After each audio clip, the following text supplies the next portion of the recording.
Gather round, one and all. It is our pleasure to bring you the very first episode of the weekly Tall Talk. As always, I'm here with two of my closest friends. How you doing, Corey? I'm doing great, man. Thanks for asking. It's been a really nice night so far. How about you, Tyler? How you doing? Doing great, Corey. Hello, everybody. Welcome. Very excited tonight. Our very first one, guys. Yeah, here it is. We're kicking it off. We're kicking it off. So what have we got in store for us today? Well, throw it on us. Let's just break down what we're going to typically be doing in an episode. Okay. For many years now, we've been friends for a long time. True. There would always be a point in time in a chat or a video game party chat or something along those lines, and one of us would come up with a question. I got a question for you, and it was never good. I don't think there's ever been a good one. So we're thinking to ourselves, we do this anyway. Why don't we share this stupidity and these tough choices with the world? Right. Why don't we force other people to try and respond to these questions? Right. Well, misery loves company, right? Absolutely. So basically, every episode we're going to be doing is going to be a would you rather question that puts us either in a tough predicament, a moral conundrum, or just plain chaos, it sounds like. Ooh. Sounds like we've been doing this for years anyway. It's time. Yeah. It's natural. Now let's share our pain with everyone else. And this being our scheduled releases for October, and what better way than to get involved with some spookiness? Ooh. Yeah, starting to feel it, man. The mist is rising higher in Portland, I'm sure. The moon's getting a little brighter. It's coming. You're feeling a little fog emitting, a little chill up your spine, Siler. That right, Cale. Speaking of spooky, let's get right into it then. All right, this week's Would You Rather is, if you had to, would you spend the night in a sealed coffin or spend the night cliff camping?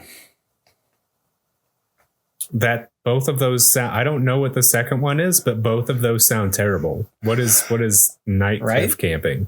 Thank you for making my point about what the show is. Okay. Night cliff camping is when you are climbing. This is usually more experienced alpinists, experienced climbers.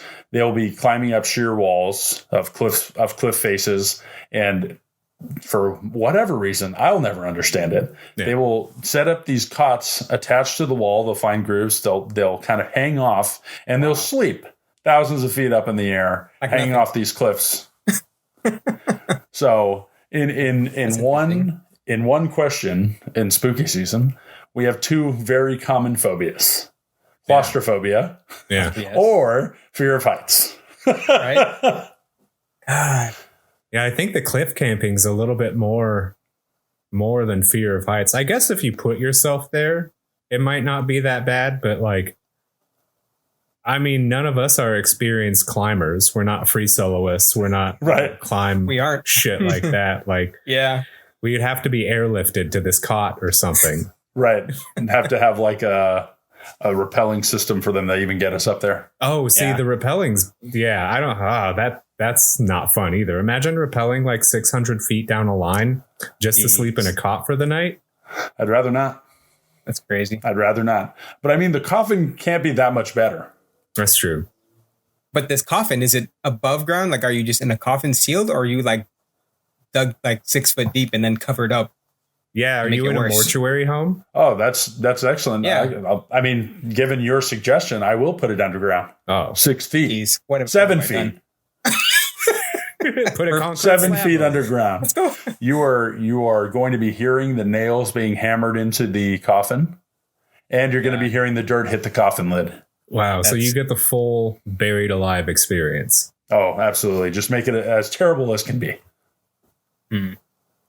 Okay. So are both of these just for one night, or is it what's the length of stay in these terrible situations? Yeah, I think a night is sufficient to make you very, very uncomfortable, but not scar you forever. Yeah. Yeah. Definitely. So you'll be good after. You'll be very upset with whoever did this to you, but Damn. It'll only be for one night. You will be able to move on. Are we being incentivized for this? Like, why are we doing this? Why did you put us here? You had to choose one or the other. There's no way out. But why? Why are you doing this? Just because. I love chaos. Daddy, why? Yeah, for me, I don't know, like being sealed in the coffin with no sound and like complete darkness and no space, just all those things together. I don't know if I could do it. Like for the height thing, it's weird because I'll go on roller coasters, but there's some things that I hate. Like at Six Flags Magic Mountain, like Drop of Doom, I can't do that ride. Or I get really nervous on like Ferris wheels, like things that make you like sit up top for a while and just sit there. Okay, those kinds of things like kind of give me the jitters. So what is it about it? I think it's just common sense. Alerting you. High alert. Being up high in just one spot and just like sitting there swinging back and forth gets me. You know, with a roller coaster, it's over fast. You're just up and down. So maybe it's just like I just know. The suspense. Literally, the suspense is killing you. Literally. So the anticipation. There it is. There it is. So I mean, with being like a night cliff camping, you could you could probably like open your little like side of the tent and what am I trying to say? You can see the stars at night. You can get the fresh air. Like, well, he described it as a cot. I don't think there's a tent involved. Oh yeah, no tent, just a small cot that probably has some kind of barrier on the edge. Maybe but like you're just railing. open. You're probably in a sleeping bag more likely than a tent. Okay. If that makes it worse or not, I don't know. Are you able to stick your head out at least? Yeah, you just have your head out. Yeah, that's a good point. What do you think would be worse? Sleeping enclosed, suspended several hundred or several thousand feet in the air, or sleeping in something that's completely open to the elements? Right? That's crazy. You just look over the edge and just keep staring into that abyss. Yeah, just with an area like that, though, would aside from moonlight, there wouldn't be any light out there, huh? No, I guess essentially not. Just darkness, right? But I mean, it would be the same thing for sleeping in a coffin. That would just be pitch black. Even more so. Yeah. So I got a question that might help me choose more. In this coffin, like, is it a modern coffin or is it like one of those old pine boxes that like barely fits your body? Do I have like a pillow with like some nice satin like walls? And then, in modern coffins, you get that little drawer that you can pull out that you can take, stuff into the afterlife with you, like your Switch or something, like your phone. Right. Whatever you need. It sounds like you would really prefer the comfy one, so I'm going to go pine box. Damn it. It kind of you guys put me in position of power for this episode, and I'm taking that not lightly. Yeah, just going for the worst in this. Well, kind of reminds me of like season. How theater seats used to be, how they were all basic before, but now they're all like to your comfort. Now they have like the recliners. That's a good thing. Yeah, one size fits all versus like these big plush recliners where you fall asleep instead of watching the movie. Yeah, too bad you can't be on your phone, or I'd be there all the time. Oh, dude, leave me alone. Don't bother me. I'm working. Go to the theater also, to do your job. The truffle mac cheese and please. Oh God. Well, now that we've thought about it a little bit, Tyler, are you ready to make a decision? Yeah, I'm straight hanging off the cliff, man. Okay. That was very decisive. That was like right off the bat. Okay, I like it. Right to the point. Yeah, man. What makes you choose that? I just feel like I would have more like scenery and I would be able to breathe better. Because I don't know, are we provided in this coffin? Are we provided with any like oxygen tank? Because come on, like 24 hours in a confined space like that. Well, I think it's just going to be the night. Like it would be the nighttime of like you being on the cliff would just be nighttime. So it would be probably like 6, 7, 8 hours, something like that. I mean, you'd still have to have like some type of airline going into it because just wouldn't. Yeah, you'd run out of air real quick. I really just don't want to give you guys that, but I guess I have to because you're supposed to survive. It looks like we're not making it. You're not making it either way. Either way, it's All right, just it's just me rappelling down off the cliffside with a machete when the time is about to expire. No, you would have I guess like just an airline, maybe pumping oxygen into there just so you're able to breathe. Okay. Passerby, but you still haven't and listen to it, just hear you screaming, "Help me!" Yeah, it's like, not today. Just walk away. That's when you're like, I'm not getting involved. Yeah, you see this and just throw your hands up. Nah. Oh, yeah, that's not good. That's not good. Today.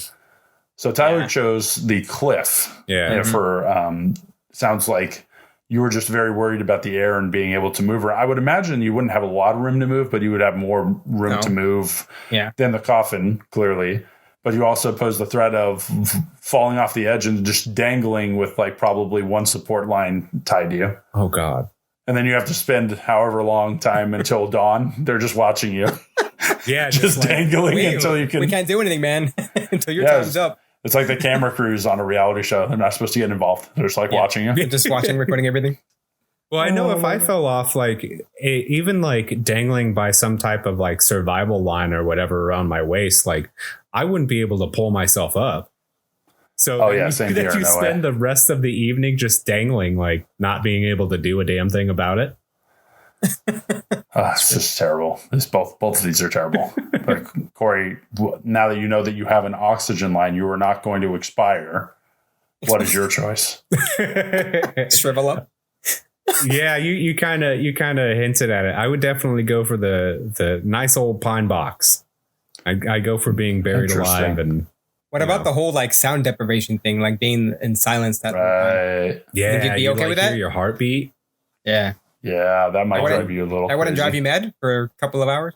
I don't know. I've never experienced it before, but I know that it would probably drive me less mad than being, less than 6 inches from falling off of a cot into fucking nothingness. Right.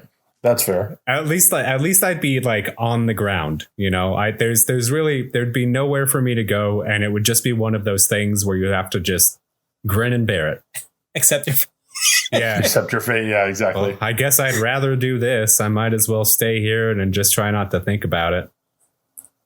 Try and play the movies in my head and pass the time that way. Right. Just twiddle your thumbs if you can get your thumbs together. Yeah. I imagine you'd be like real uncomfortable though, because you'd be laying on your back the whole time because there's not a lot of room in those things, No, not at all. I can't see myself being able to twist and contort, but even then it's just flat wood. Right. Yeah, it's like imagine having some like back spasms while you're in the coffin. Oh God, yeah. Or if you already have like a slip disc or something like that, if anyone out there does, like how hard that is to just lay down and exist. Right. Mm-hmm. Wow. That'd be brutal. Can't turn to your side. Can't really do anything. You can't even see. Yeah, nothing. The sound deprivation, all that. Yeah. Well, what about you, Cale? Yeah. We have a 1-to-1. You put us in these situations. Which one do you have to do? A 1-to-1 tie. Okay, I'll tie break this. I also am going cliff. Okay. Oh, really? Okay. I'm putting it in even though I said no one was going to die, I'm putting myself in the situation of potentially how could I die? Would I rather run out of air and slowly just freak out and pass away that way? Or would I just like fall into the dark, not knowing where the ground is and like ensure that I'm going to die?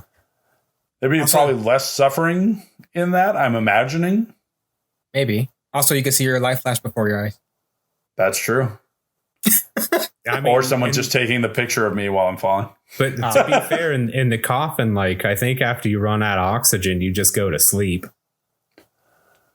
That's too calm for me. I need the chaos. I want problems always. No, but also that feeling of that'd be like waking up from a nightmare.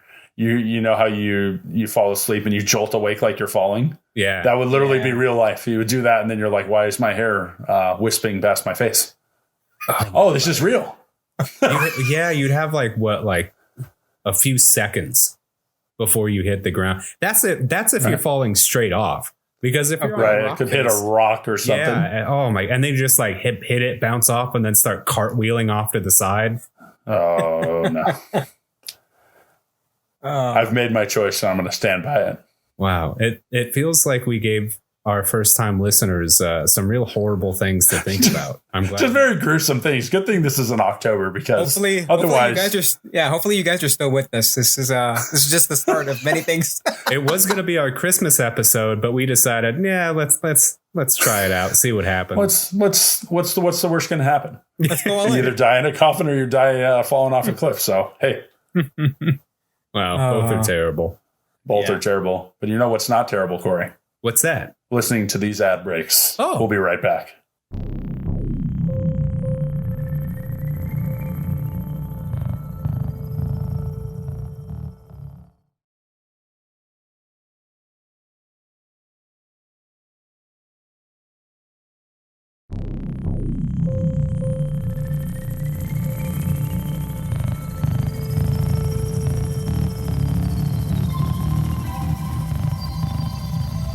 You know what? Those ads really weren't that terrible.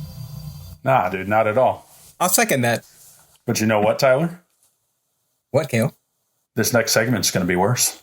Oh, Is it? Because it's real life situations man. that all three of us in our reality. discussions have talked about. This is reality. Reality is the scariest thing. Yeah. And this segment, we were going to talk about if, we had any experience with either the supernatural or a little bit something that just didn't feel right, something that stuck with you for a while. Just something just generally spooky. Yeah, fitting right in with the theme. Ooh. Now, I'll kick this one off. Let's dive in. My older brother, lives in Mendocino National Forest up in Northern California. Ooh. It's north of San Francisco. And my sister, my dad, and I would travel up there a few times while my dad was still alive to go see him, see his property. He has a giant stretch of land up there. I think through himself and his buyers trying to conserve everything, they have like 500 acres of the forest up there. Wow, something along that. So it's just massive amounts of land, just trying to preserve it and keep it for everybody. And what's your brother's name? Oh, Corey. Oh. I know a guy named Corey. Yeah, I do too. They typically seem to be good guys so far. That's funny. We'll I see. didn't know that, actually. To be determined.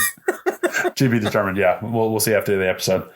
But my scary experience that has stuck with me was I went off one time just to kind of look around, explore around, and it was very easy to get turned around. Mm-hmm. And I was actually lost for a couple hours out there, out of earshot, apparently, or I was out of people's earshot because I was screaming for my brother. I was screaming for my dad because I totally lost my sense of direction. I was around 14. I remember it just crap. And that's so all, vividly. That's just tall evergreen, just pine trees over there, right?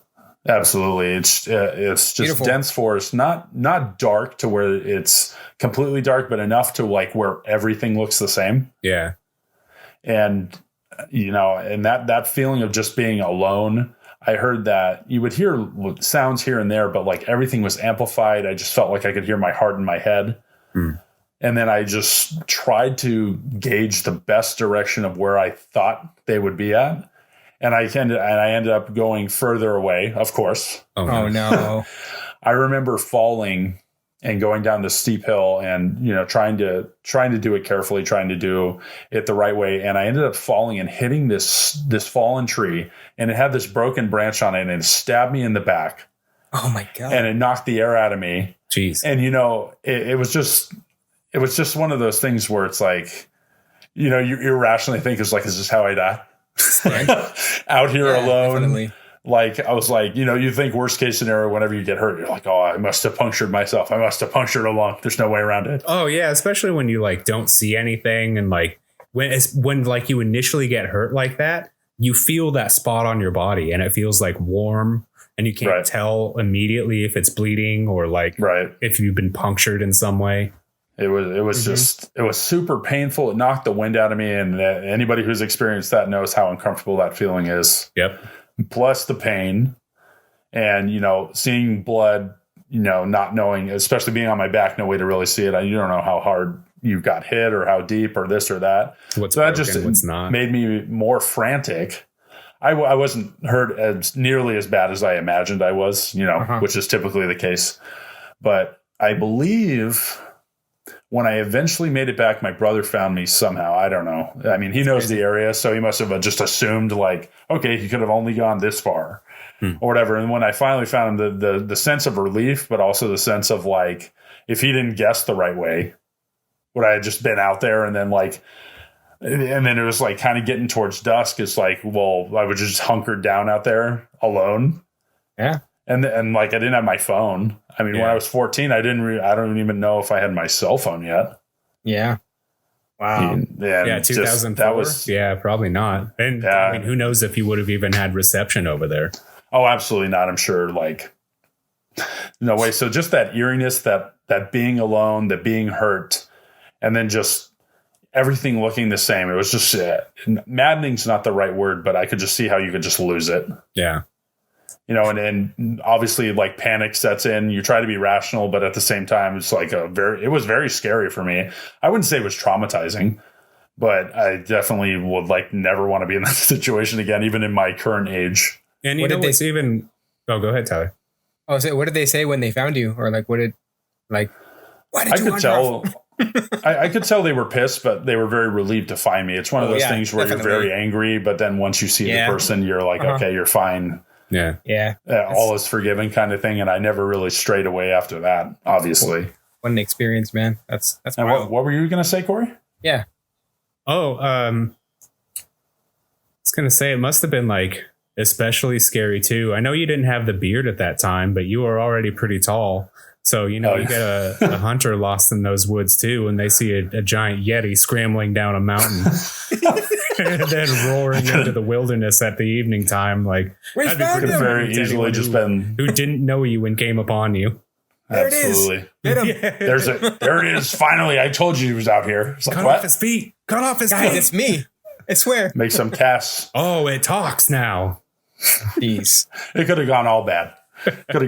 But thankfully I made it out of that. But that was one thing that happened to me. Thankfully, you're here tonight with us doing this podcast.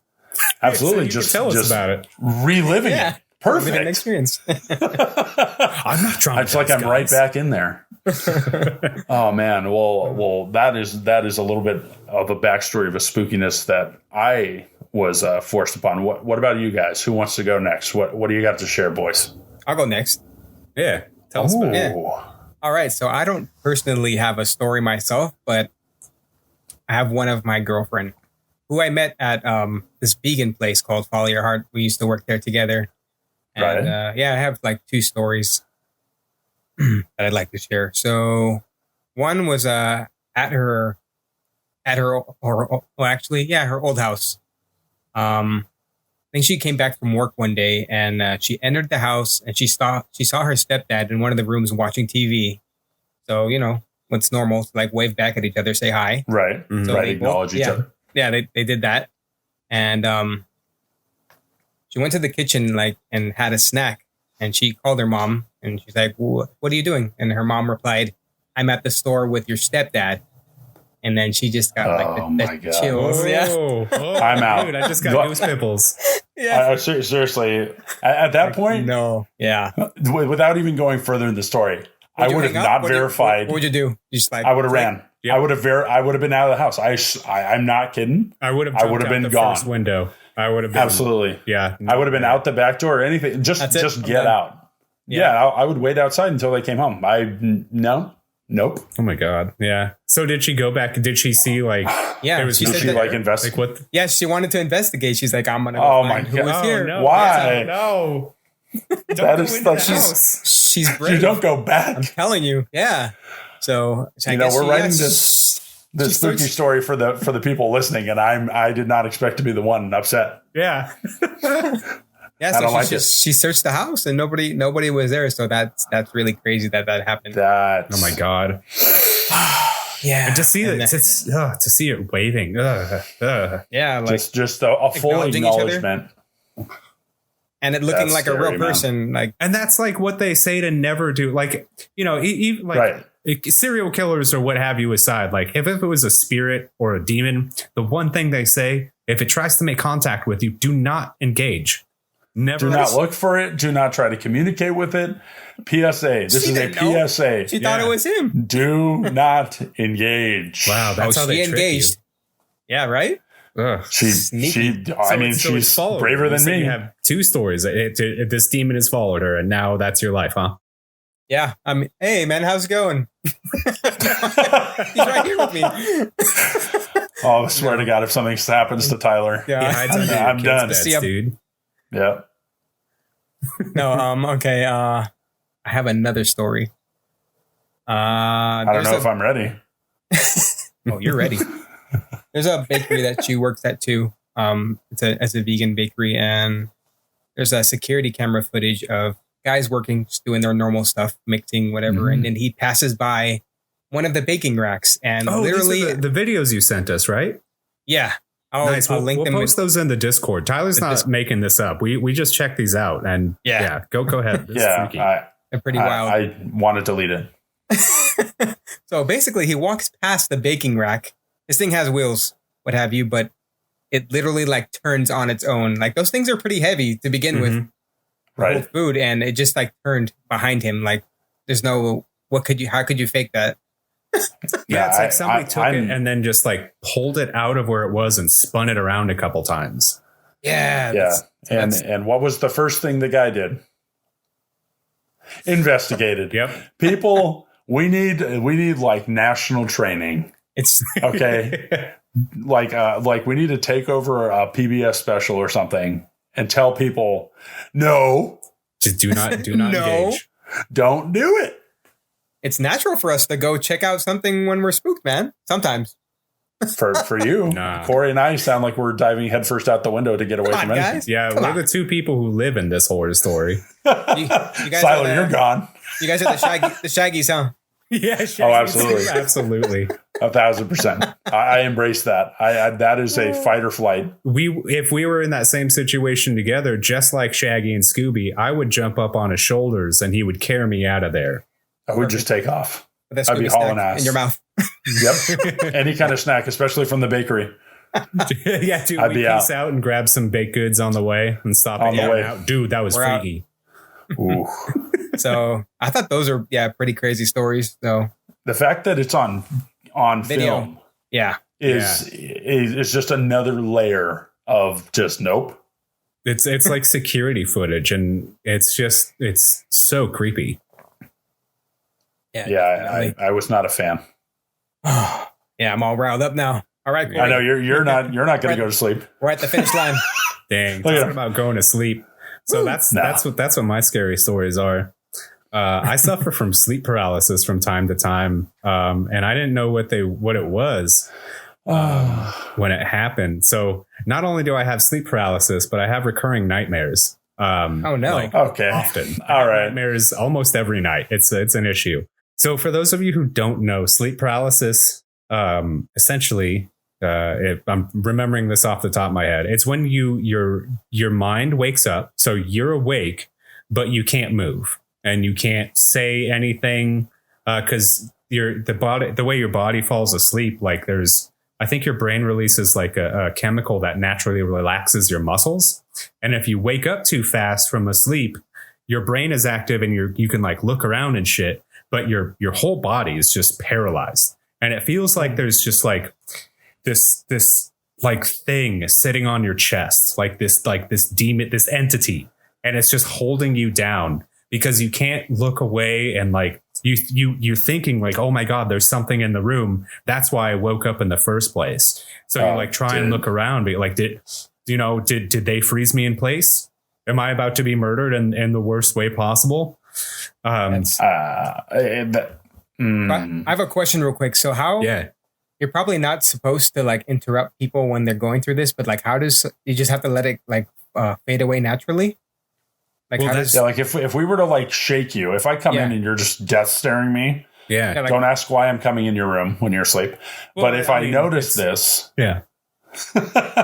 like what Siler brings up an excellent point. Like if we shake you awake, does your body kind of snap back? Or is it like, is that worse? Or would you just literally be like ragdoll until your brain decides, okay, body, wake up? That's a great question. I don't know. So I know it like the sleep paralysis wears off when the more you wake up, but the way that I get them. So, if you know more about this at home, send us an email at talltaleroundtable@gmail.com. So when I wake up, I go right back to sleep after a few minutes because now I'm adjusted to it. But I think if somebody was like trying to wake me up, I don't know. I think that would further the fear, to be honest. Yeah, that's what I was thinking. That's what I'm saying. Like, it's so base instinct when you wake up, you're like, somebody did this to me. That's why I feel this weight on my chest, that I feel this presence around me, and something is going to happen. Like there has to be a cause and effect. There's something happened to create this reaction out of my body. Yeah. And then, what's worse is actually going back to sleep, not knowing if something happened to you. This nightmare that you have, is it the same one? So I don't get recurring nightmares in the same that they've followed me throughout my life. It's just one night, for whatever reason, I'll just be having the same made up nightmare over and over and over. Wow. And there's two instances that I remember about this. Was one of them, I was actually having a sleepover at a friend's house. I was a teenager, and I had a dream where I was like tied up, sitting down on a chair, like being interrogated CIA style. And my friend who I was with, they brought him over. He was black bagged, and they put him under the interrogation light, and they pulled off his hood so I could see who it was. And I swear to God, they put a double barrel to the back of his head, and they push his face so like he's like nose to nose with me. And I hear him scream, the loudest I've ever heard anything scream. And the gun goes off, and it blows off his fucking head. And like his face meat and brains and skull like separate and fly at me. And what happened was I was having like sleep paralysis, and my friend was in another room, and he came running up the stairs. So during the time in my dream where he had his face blown off, he decided to be funny to shake me and scream as loudly as he possibly could. No. So I woke up from the dream with him just in real life screaming at me, like, and you see nose his face? to nose. You see his face is back on. Like, how did you get your face back? Your face is just. Oh my God. It was freaky. That sounds horrendous. I will never forget. Like, because you only see that kind of viscera in like movies or if you experience it. And this was just like so lifelike. It like I still remember it out of everything. Like, it's so vivid. Right. Oh man. Yeah. That just sounds horrible, dude. I hope that happens less and less for you. Yeah. Thanks, man. So to kind of answer your question too, like after it woke me up, like that sleep paralysis, I woke up too fast, and then I couldn't move my body. And like I was just laying there in his room as he like was laughing, and he walked away, and he was hanging out with the other friends that we had there. But like I couldn't physically get up, and like I just had to think about what in the hell just happened. Yeah, that's a lot to process, and you're just like, okay. Yeah. Plus your body not working. Yeah, it was. But you know what is working? What's that? Us getting these sponsors.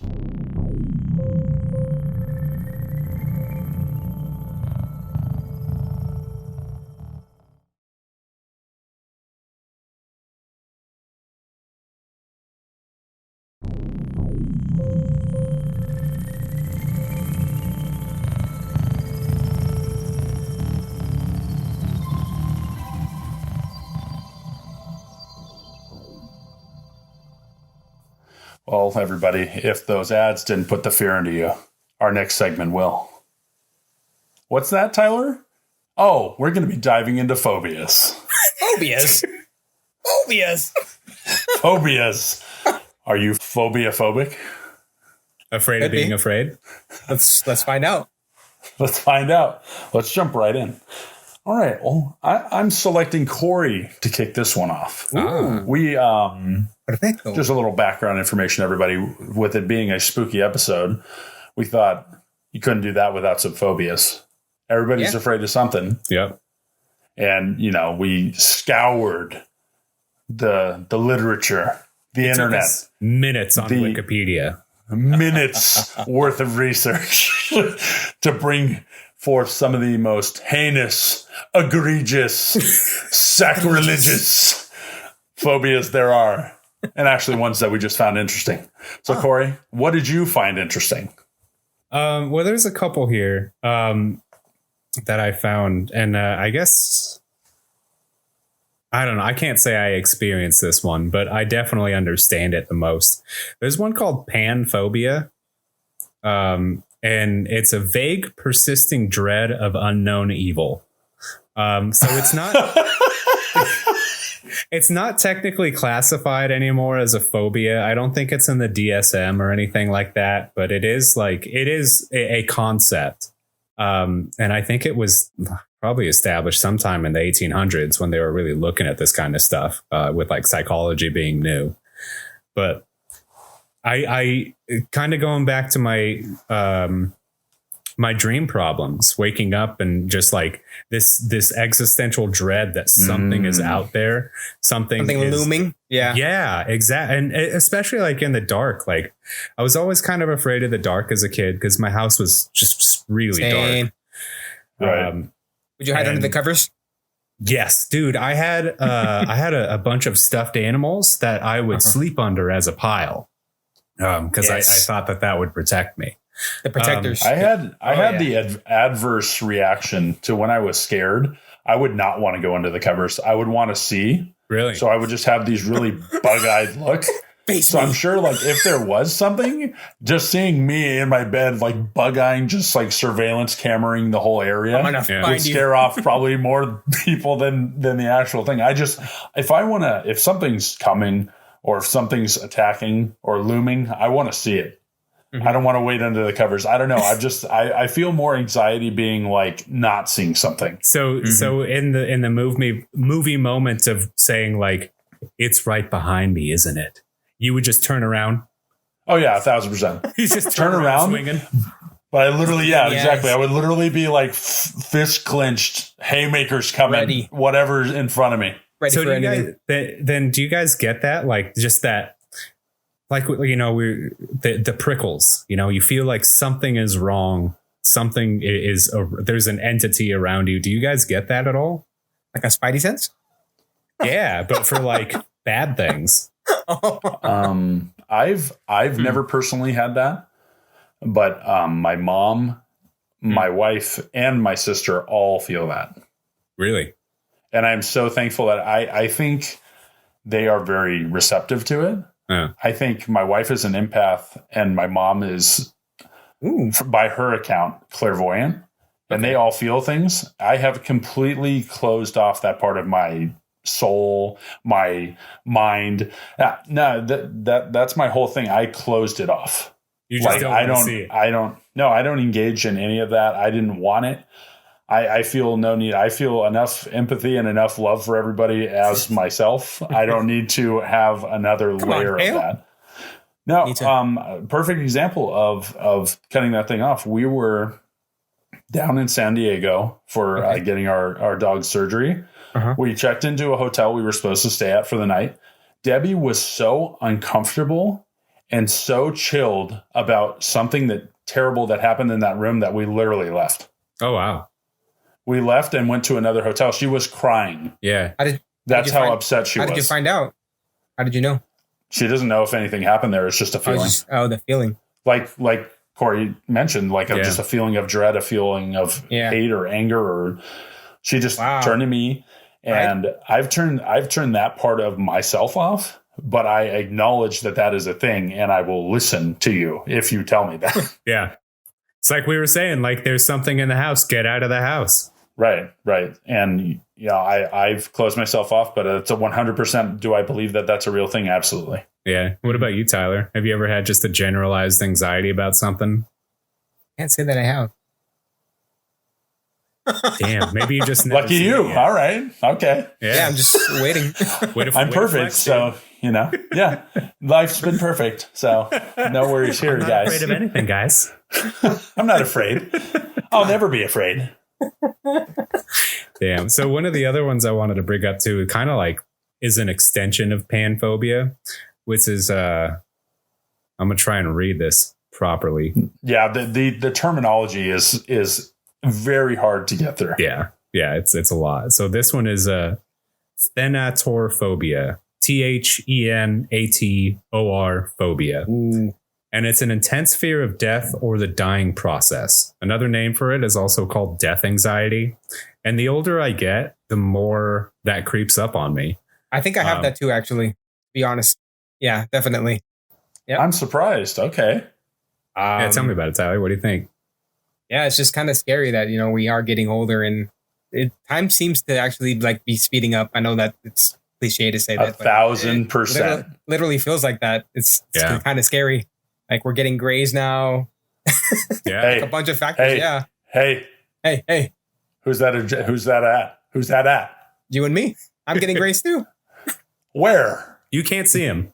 Okay. I forgot that this was a audio medium. Not as many. Tyler, show us. Yeah, show us over the wavelengths. Got like but keep going. I don't know, like the unknown and all that. That kind of scares me, and like just getting like to a point like where you're old, where you can't do the things that you used to do, like be able to walk, and you lose like all these sorts of things. So you're kind of afraid of losing your independence, your mobility, your sense of yourself. Okay. Yeah. And what about you, Corey? What about that scares you? Just death in itself? For me, it's not death itself. It is the fear of dying, where I want it so bad to just be quick. Like even if it's a violent end to my life, I want it to be quick, because I know, like, I mean, going back to the would you rather, like falling off a cliff, there's no guarantee you'll be dead. And then what? Like, you just gotta lay there until you die, or like something worse happens. Like I hate pain. So like oh my God, like give me an aneurysm or something, like, just something quick. It doesn't hurt that bad. And then you just go to sleep forever. Okay, so it's the process of dying, like how quickly.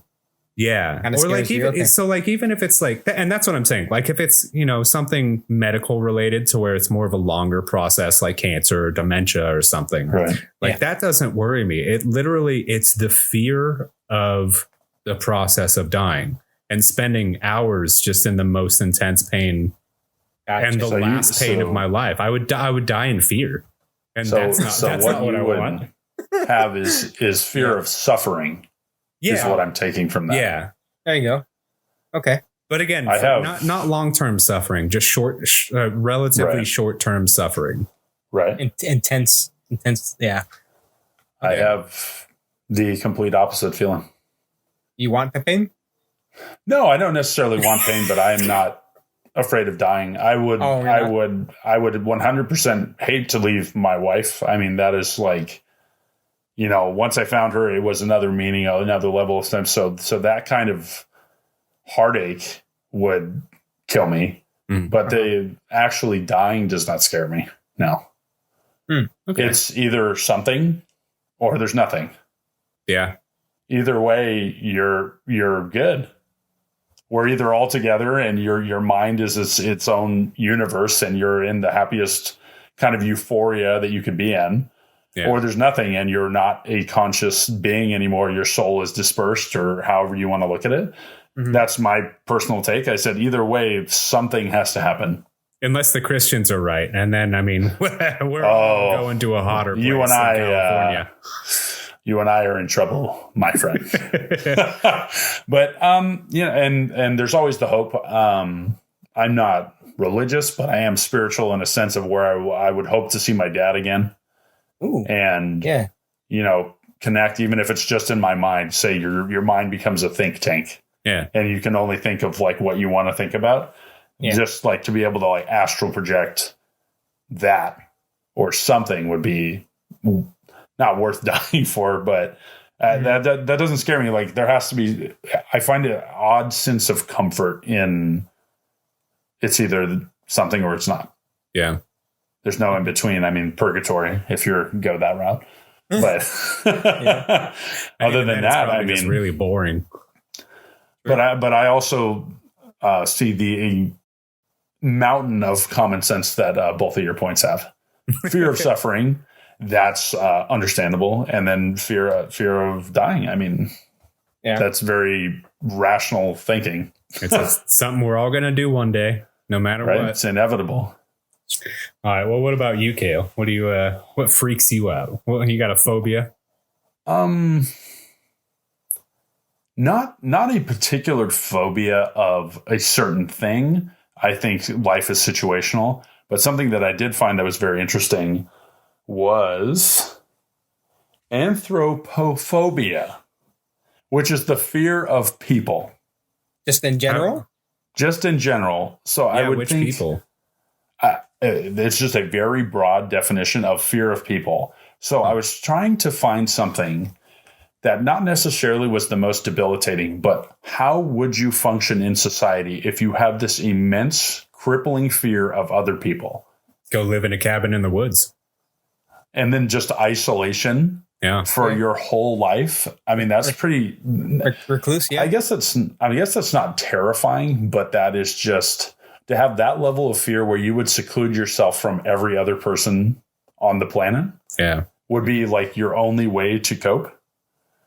I guess my part of why I chose that as a phobia is the kind of sense of sadness I think that would bring when I think about my life and meeting you guys and having these experiences and having that for you to not experience any of that. Yeah. Everybody's experiences are their own, but for you to like be afraid to find love, be afraid to have relationships, friendships. Yeah. Any kind of connection, any kind of anything is met with this kind of crippling fear. I just find that so disheartening.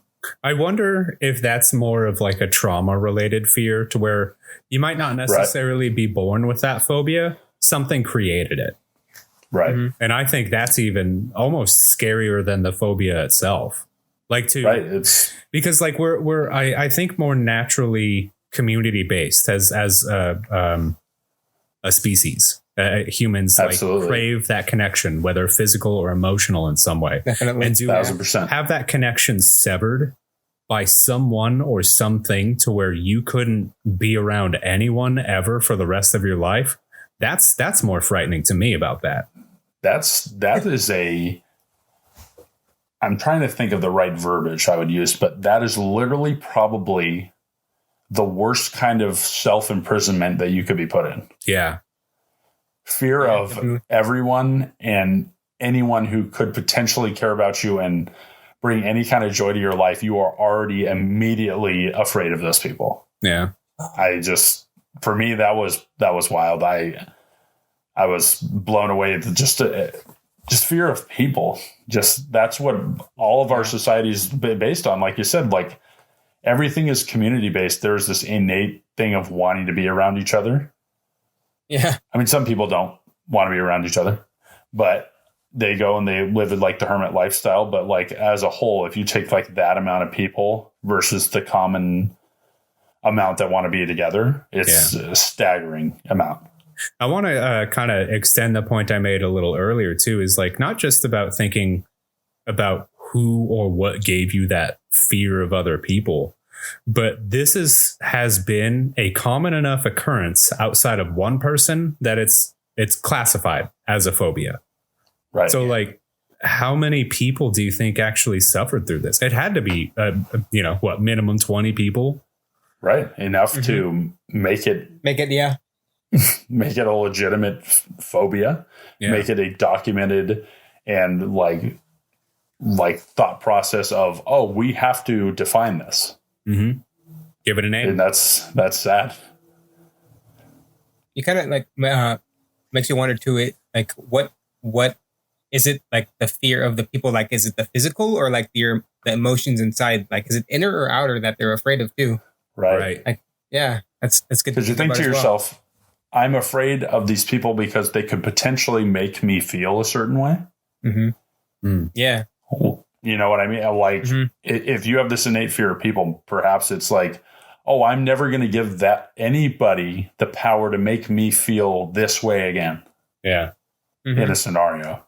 Oh, you know what I wonder too? Like, so in our conversations, we talk about like skinwalkers and wendigos and things like that. Like, what if this is kind of like the uncanny valley where like there were people that were just close enough to people, but you know that they weren't a person. They weren't a human being. They were something else. What if that's part of the phobia? What is the story Tyler just shared? That is right now in Christina's lifetime, her stepdad. Yeah. Close enough to a person or something to embody. I just got the chills. Oh, dude, same. No. It went all down my legs. Oh my God. I don't want to look behind me, bro.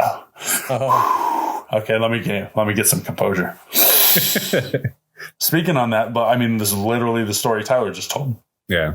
Something enough to wave at you or at least make you think that they're acknowledging you, but it's not a person. No. That is just terrible. I'd be out. I'm not sleeping tonight. I've riled myself up completely. Thank you, Tyler, for your We just made this 100 times worse. Yeah, just like, we're like, let's scare other people with our stuff. And then we just ended up hyping each other up to a terrible level of where we can't. We're recording near midnight too. So so spooky hours anyway. But Tyler, we have not forgotten about you, my friend. Yeah, man. All right. So let's dive into whatever else is going to ruin my night. Oh, these I'll start off with these two. They're kind of personal. They aren't really spooky, but I'm kind of trying to deal with these by doing this podcast. I'll make it spooky. No. Oh, You won't. Oh, okay. Kidding. So the first one is see if I could say it right. Glossophobia is the fear of public speaking. So I've struggled with this for a long time. Like I tense up, I get the jitters, start sweating a lot, and I start overthinking. Dude. I feel like if I'm in a room with people, like all the eyes, well, they probably are. They're all staring and they're judging, and it's just like this intense, like I don't even know how to explain it. A tense feeling of having all eyes on you, like almost like a spotlight. Yeah, right.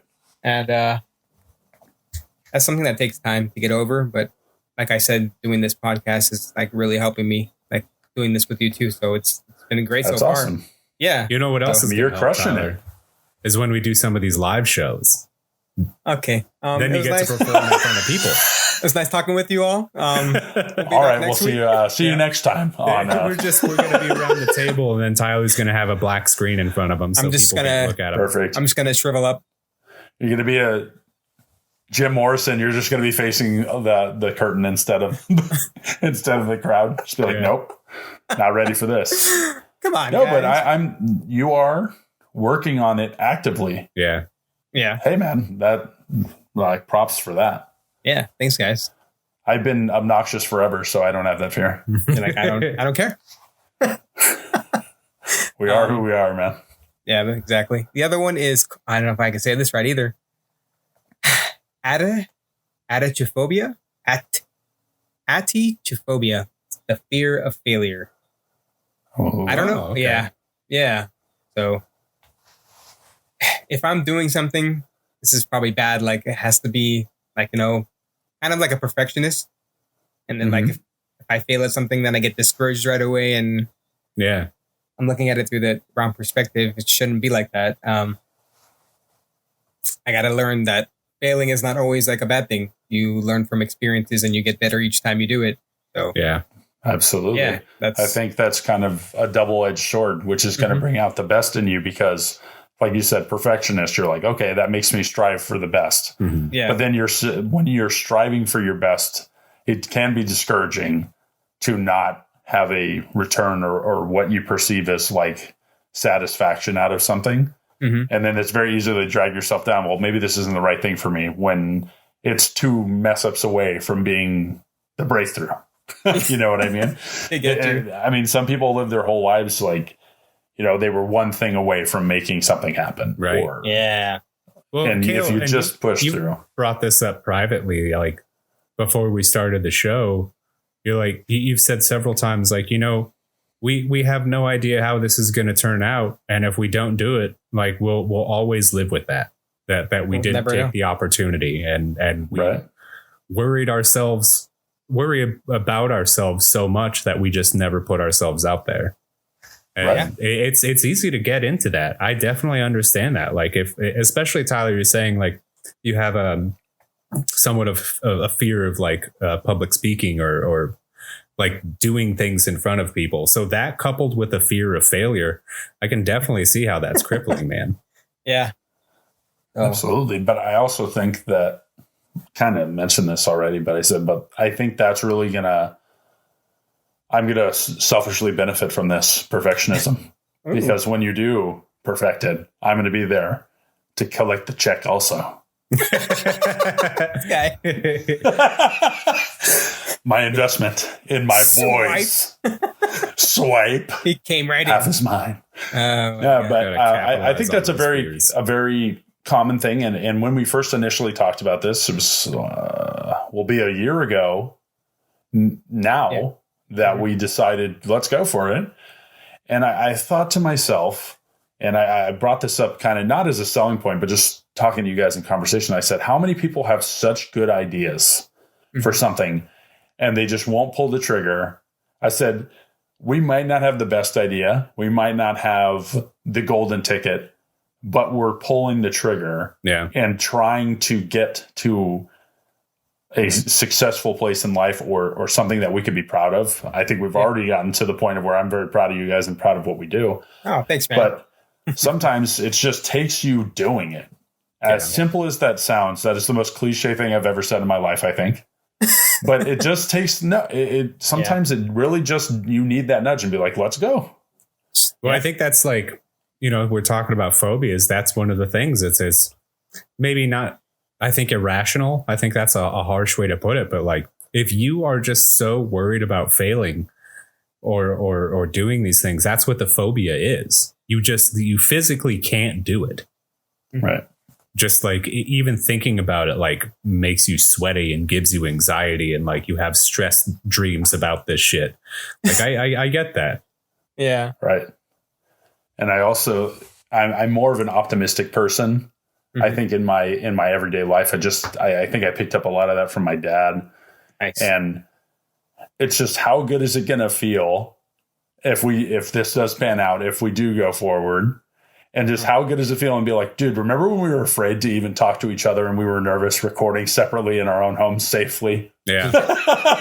How silly is it going to feel, Especially when we were doing the first test runs and the first everything. I was so sweaty and psyched up. Yep. And I'm like, this is for two guys that I've known damn near my whole life. And I'm nervous. But you work through that. And everything's a process. And I think fear of failure is a major phobia that a lot of people have, but you have to do something. So you heard it here first, folks. Cale says, just get over it. Deal with it. It doesn't matter what you're afraid of. You got to push through. Just do it. Nothing Just do it. So Tyler, I've signed you up for a seminar. You are the keynote speaker next week. Copyright it. Everything. Just do it. Oh, another company has that already. Well, you know what you are going to have to do? What? Listen to these ads.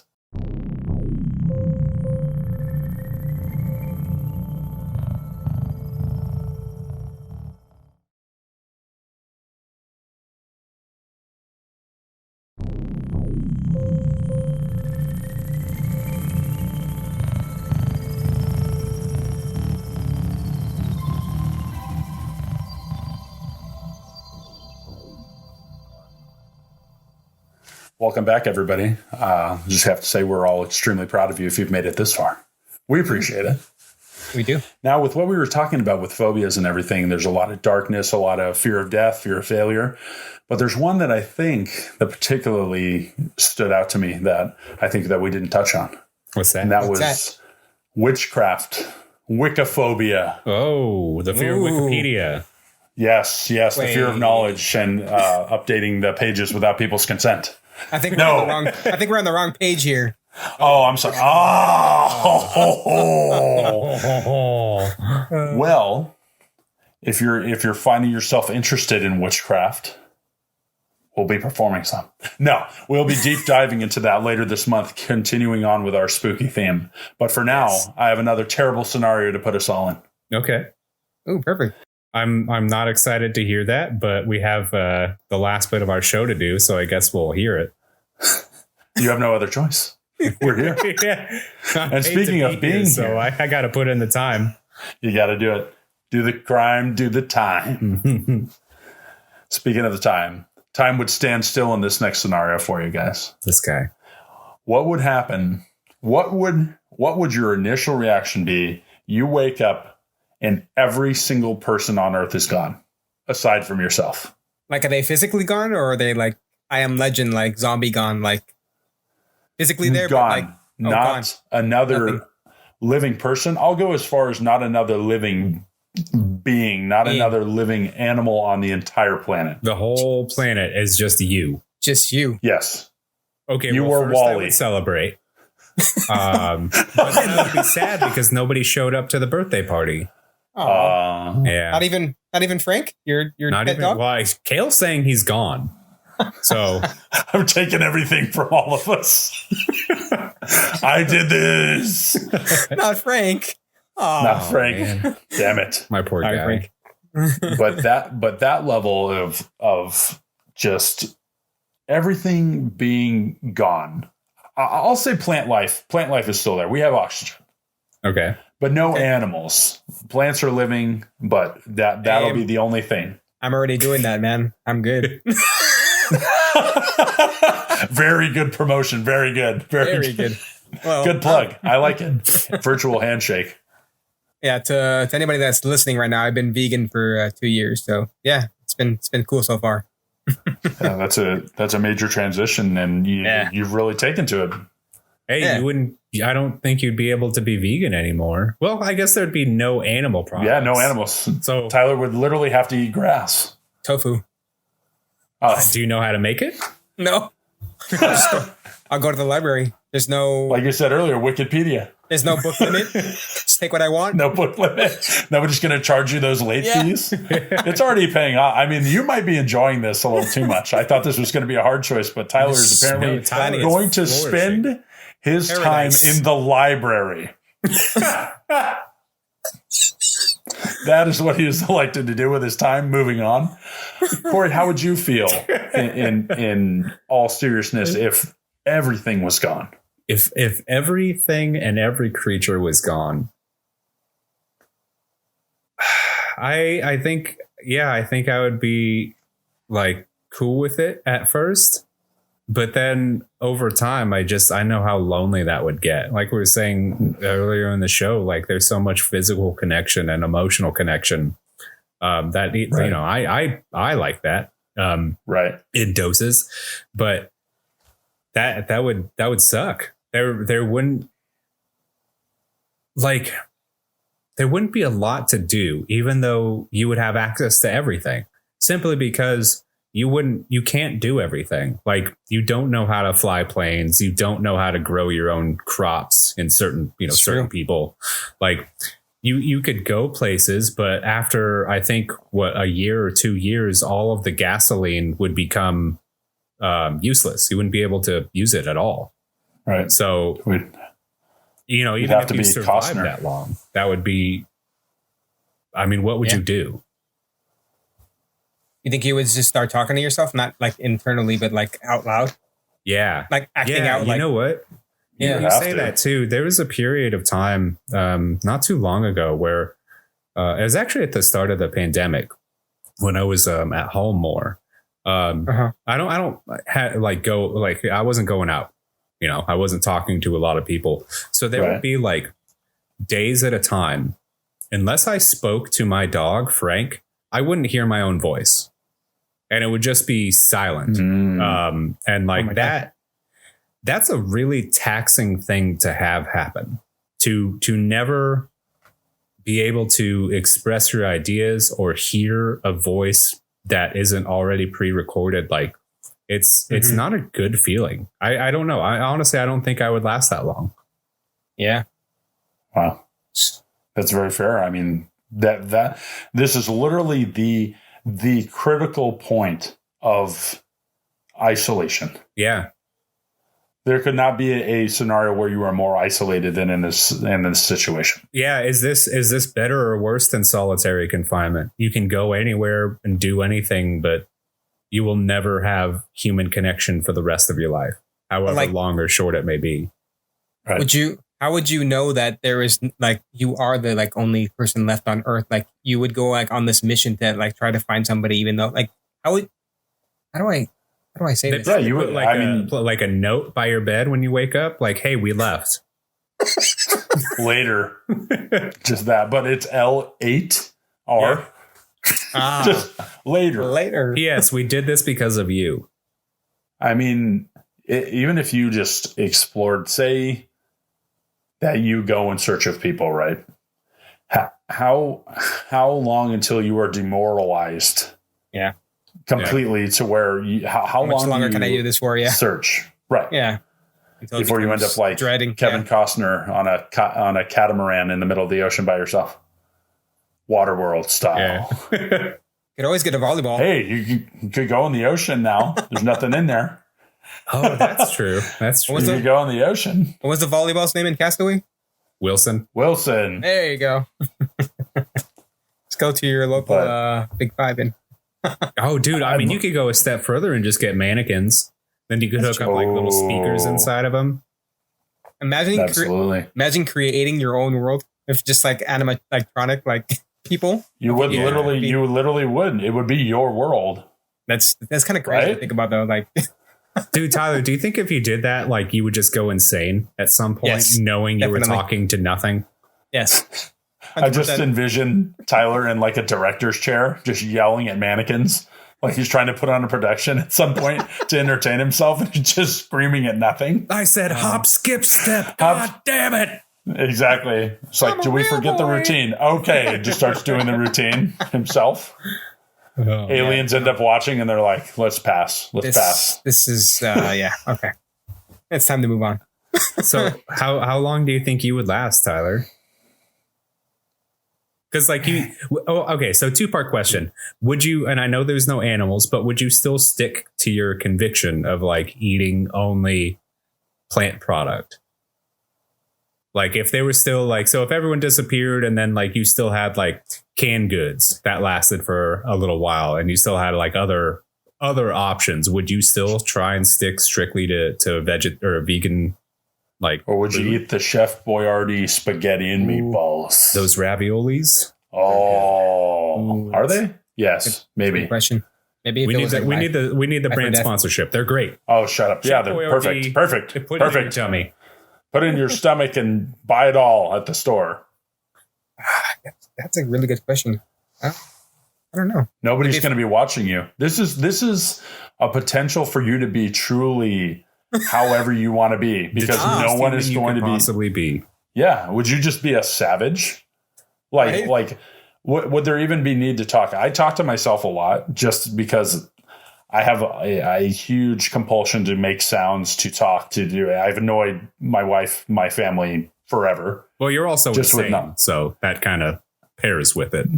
That's why I'm the host. But would you? I do all those sounds, so I talk to myself. But like, would you even have a need to talk? You wouldn't, dude. You. So if going back to my experience, you have to. Right. When you just don't hear things, you just have to hear a voice. Right. Even if it's your own. So like, would you just listen to music? Like, that's what I was going to say is like, even like music, like it's the idea of a pre-recorded thing. It's always going to be what you listen to it as the very first time. So unless you're constantly listening to new media until you perish, it's just your voice. It's just the music that you would create or the sounds that you would create in your own life. Yeah. But guys, I think that we're overlooking one major fact here. What's that? You are literally the best in the world at everything. Whoa. Because you're the only option. Are you telling me my dad was going to be wrong about me? Oh, ad break. Let's go. No, but Tyler, you would legitimately be the best football player in the world. But he wouldn't have anyone to play with. Yeah. Exactly. He's a one-man team. Champion. Undefeated. Eventually, like, you couldn't watch TV. You couldn't listen to things. Right. You would run out of power. The power would go out. Tyler somehow figures out how to like hook up a grid to like a bicycle. He's like a hamster. He's just like generating power for himself in like his small home. Oh, it's like another like existential dread is there are operating nuclear power plants. And if everyone in the world disappeared, you just have God knows how many nuclear bombs just waiting to go off. The meltdowns from reactors would happen. Yeah. It'd be radiation just exploded into the atmosphere. And you would never So it would be a wasteland at some point. Yeah. So you wouldn't even have like this. You think, oh, there's no people, there's no animals, just vegetation would be everywhere. We reclaim the cities. But then at some point, like radiation and all kinds of like just fallout would happen. Mutating. Yeah, just literally by yourself, you're just slowly like growing like a fourth arm. And what if you get grievously wounded like the first day? No one's going to be there to help you. Right. Kind of on your own. Yeah. You would be like completely alone. Yeah. Really. This is really sad, guys. Well, that's why we made it the first episode. I mean, I tried to think of something that would be very eerie, but with the possibility of like these wondrous things happening, like other than you physically finding a way to get there, there would be nothing to stop you from going to see all the wonders of the world. Sure. Yeah. Right. I mean, you say, oh, I want to see this monument or this mountain range or Stonehenge or whatever. You literally could go, just be in it. Like anywhere you could ever go within your means. I mean, would you guys get like a tape recorder or your phone and maybe like record a message or a video just in case you'd say like something like another planet or some other life force got a hold of that tape so they could see, like what it was like try and maybe that would be a way to keep yourself sane, wouldn't it? Yeah, possibly just recording things, talking to the camera, explaining things. Wouldn't that be possibly a way of keeping yourself sane by saying, oh, I have to do this for the next person who finds it? You're like convincing yourself this is for something. Yeah. Yeah. So do you guys think that you would develop anthropophobia, the fear of people? Oh, yeah, definitely. Yeah. Yeah, because what if you go through this whole thing? Let's say you make it a year, right? Yeah. Let's say I'm just going to, I'm in this situation. I'm just going to live as long as I can live, and that's it. And then just one day there's one other person. Just within eyesight. And they're just far enough away to where you're like of the street licking an ice cream cone and staring at you. That's another phobia. No, but after a while, I mean, I would imagine like that would scare the hell out of you if you just are used to this new reality. And then there's just a person. And then who knows if that other person, like, we've already made the scenario where nobody's there. But imagine the scenario where one other person just on the other side of the world, there's only one other person besides you. And if you find each other, how do you know that person hasn't gone insane with the same experience? Right. To where when they see you, it's just some kind of like innate just fear and just overcome with like just savagery. You've like devolved. Yeah. Like what if you forget how to communicate, like to even like talk, like from not talking so long? Like what if you like. Oh, and you're just alone with your thoughts. You hear that, but like to go to speak, you're just like, you can't do it. Or like, I mean, let's further that, Tyler. What if, like Cale said, they're the opposite side of the world? They don't speak your language. I was just about to say that. Very good point. Like, they speak a different language. And it's not to say like, be afraid of people who don't speak your language that you don't, they aren't aware of. But like that language barrier, I think would be another very frustrating thing that it's just one more thing to overcome. You find this person and then you can't communicate off the bat. You have this joy to try to have some semblance of like, holy crap, I can have a conversation, and then you just can't. Yeah. Yeah. So there's a bunch of factors that go into this, but overall it's terrible. It's horrendous. This is a spooky episode. We're just trying to make it worse in every way. I was like, let's make light of the situation. I'm like, that's the exact opposite of what we've done. Okay, so let's kind of what good things do you think we could get out of that? Is there anything happy, just to end this on a lighter note?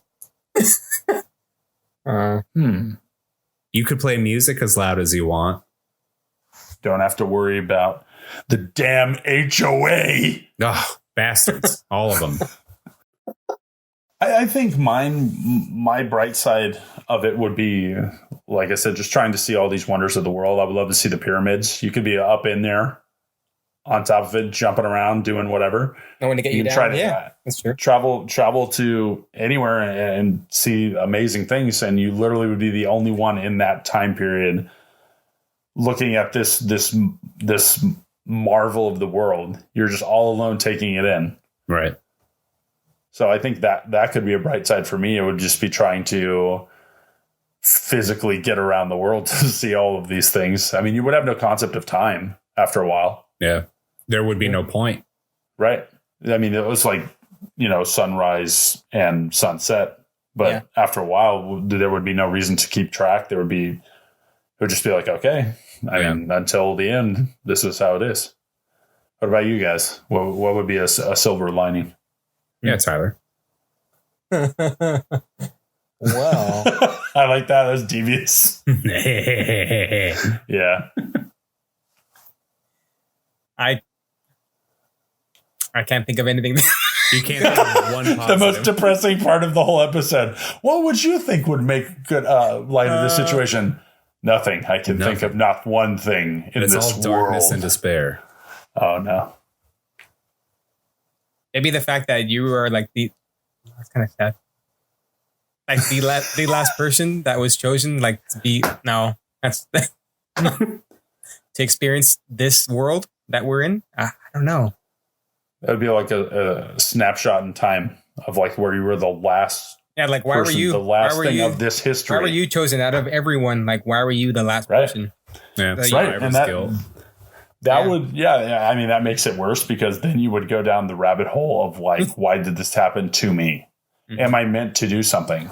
Yeah. Am I destined for something? I mean, I think those thoughts would come across your mind. It could go either way. And then for you to not know your perceived purpose, this is supposed to be lighter. Damn it. We went deeper. You talked about like leaving notes or recordings for yourself, but would you guys try and contact in any way, shape, or form, like outer space? Like I don't even know the first thing you could do to accomplish that, but would you try if you found out how? I would hijack one of the rockets and blast myself into outer space. On the you just ride the tip of the rocket. Yeah. Hey, who's gonna launch it though? If you're in the ship. I got 60 seconds to make it from the bridge to the door. It's just like, I'm not going to make it. I'm not going to make it. And miss the rocket. Right. That's your last chance. And I was like, okay, I guess that's it, boys. All right, hold on. I got one positive. Here we go. I think need this.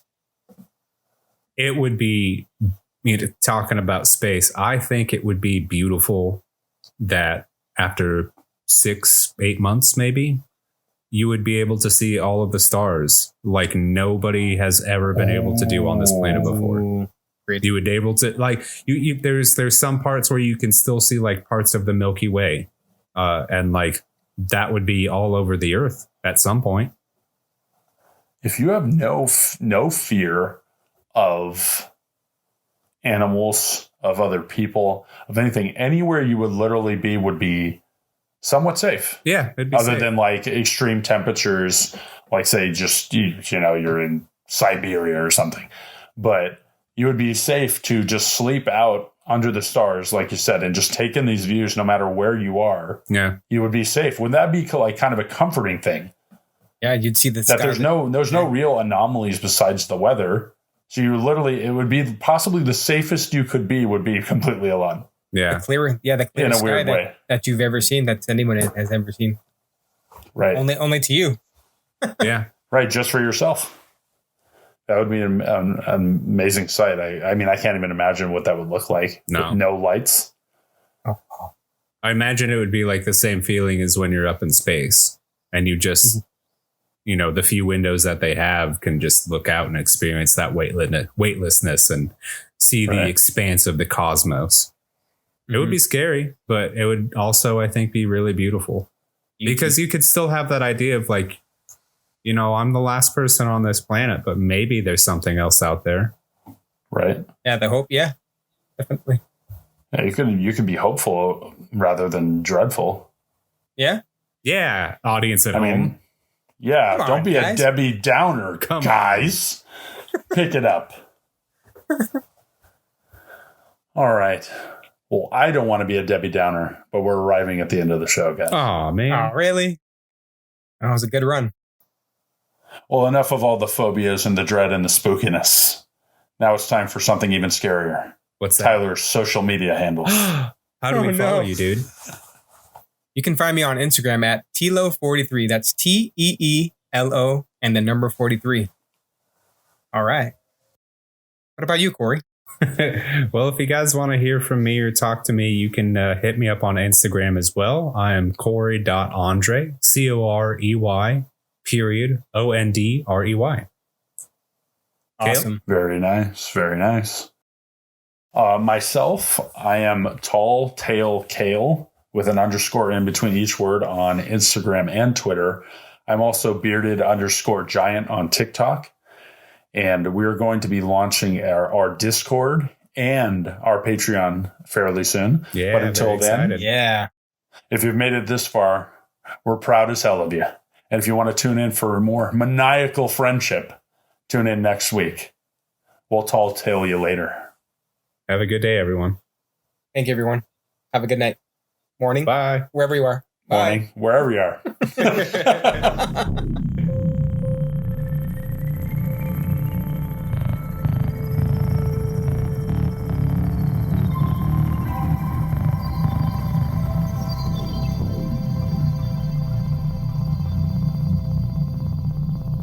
This show has been brought to you by the Tall Tale Network. If you enjoy our content, please consider following us on Twitter, Instagram, and Patreon, where we can be found as Tall Tale Network. If you subscribe to our Patreon, you'll get an invite to our Discord server, where we will be answering questions and posting our sources from each week's episode. If you have any tall tales you want us to talk about, please email us at talltalenetwork@gmail.com. Let's ride!